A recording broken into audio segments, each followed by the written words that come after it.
ఈరోజు మనం చూడబోయేది ఏలూరుకి 10 కిలోమీటర్ల దూరంలో ఉన్నటువంటి వేంపాడు అనే గ్రామంలో వెలుస్తున్న గ్రామ దేవత అయినటువంటి శ్రీ ఇంగుళ్ళ అమ్మవారి దేవాలయానికండి. ఇది వెళ్ళేటటువంటి దారి నిజంగా చాలా పచ్చని పొలాలతో ఈ పామాయిల్ తోటల మధ్యలో ఈ వెళ్ళే దారి కూడా చాలా ఆహ్లాదంగా ఉంది. అసలు ఈ ఊరి వాతావరణమే చాలా బాగుంది. ఇంకా ఈ అమ్మవారి ఇప్పటికీ కూడా ఈ ఊరి ప్రజలు అమ్మవారి మీద ఉన్న ప్రత్యేకమైన నమ్మకం ఏంటంటే, అమ్మవారి ఇప్పటికీ కూడా రాత్రులు ఈ ఊరిని తిరుగుతూ ఆవిడ కాపలా కాస్తుందని వాళ్ళు బాగా నమ్ముతారనమాట. ఇక్కడ ప్రతి పండక్కి చక్కగా పూజలు గానీ, విశేషమైన ఆరాధనలు గానీ జరుగుతూ ఉంటాయండి. మేమైతే వెళ్ళింది ఉగాది రోజున వెళ్ళాం. అక్కడ వీడియో పెట్టడం చాలా లేట్ అయిపోయింది ఇది. మేము ఉగాది రోజున వెళ్ళేటప్పటికి అప్పటికే అందరూ వెళ్ళిపోయారు కూడా. మేము వెళ్ళేటప్పటికి మధ్యాహ్నం అయింది. ఇప్పుడు మనమైతే అమ్మవారి గుడి దగ్గరికి వచ్చేసాము. ఇదిగోండి బయట ఇక్కడే ఉండి అమ్మవారికి నైవేద్యాలు పెడతారంట అక్కడ. ఇక్కడ బయట ఉసిరి చెట్టు ఉంది. ఇదిగోండి అమ్మవారికి మనం డైరెక్ట్గా అమ్మవారి దగ్గరికి వెళ్ళి అక్కడ కూర్చొని మన అమ్మవారికి నైవేద్యం వడ్డించుకొని దండం పెట్టుకోవచ్చు. నిజంగా ఎంత ప్రశాంతంగా అనిపించిందో, ఎంతో సంతృప్తిగా అనిపించింది.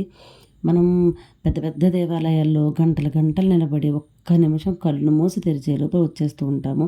నిజంగా అలా కంటే కూడా మన చుట్టుపక్కల ఉండేటువంటి చిన్న చిన్న గుళ్ళో ఒకసారి వెళ్ళి అమ్మ ముందు కూర్చుంటే చాలా హాయిగా ఉంటుంది. ఇదైతే బయట వాతావరణం మా పిల్లలు బాగా ఎంజాయ్ చేశారు అసలు.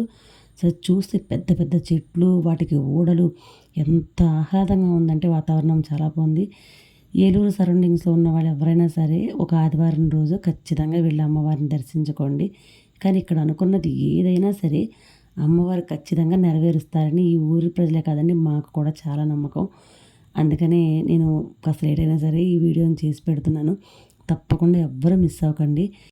నాకు అసలు పర్టికులర్గా ఈ ఈ బయట వాతావరణం మాత్రం చాలా నచ్చింది. అసలు ఆ ఊడలు కానీ, ఆ పెద్ద పెద్ద చెట్లు కానీ, ఆ చెట్ల కింద ఉన్నటువంటి అమ్మవారి ప్రతిరూపాలు, ఇంకా అక్కడ ఒక పుట్ట కూడా ఉందండి. మనం అక్కడ కూడా మనం దండం పెట్టుకోవచ్చు. పాలు పోసి అక్కడ కూడా పూజ చేసుకునే అవకాశం కూడా ఉంది. చక్కగా ఉంది. ఎవ్వరై కూడా ఇది మిస్ అవ్వకుండా ఒకసారి వెళ్ళి చూడదగింది. ఒక్కసారి వెళ్ళి చూస్తే మాత్రం ఇక ఇరిట్ అయిపోతారు. ఆ వాతావరణం ఖచ్చితంగా ఇరిట్ అయిపోతారు. అది మాత్రం నాకు బాగా నమ్మకంగా అనిపిస్తుంది. ముఖ్యంగా పిల్లలకి బాగా నచ్చుతుందండి ఈ వాతావరణం. ఈ ఆర్టిఫిషియల్ టాయ్స్‌తో ఆడి ఉన్న పిల్లలకి ఈ వాతావరణం బాగా నచ్చుతుంది. కాబట్టి ఎవ్వరూ మిస్ అవ్వకండి. మా వీడియో కనుక మీకు నచ్చినట్లయితే లైక్ చేయండి, షేర్ చేయండి, సబ్స్క్రైబ్ చేయండి.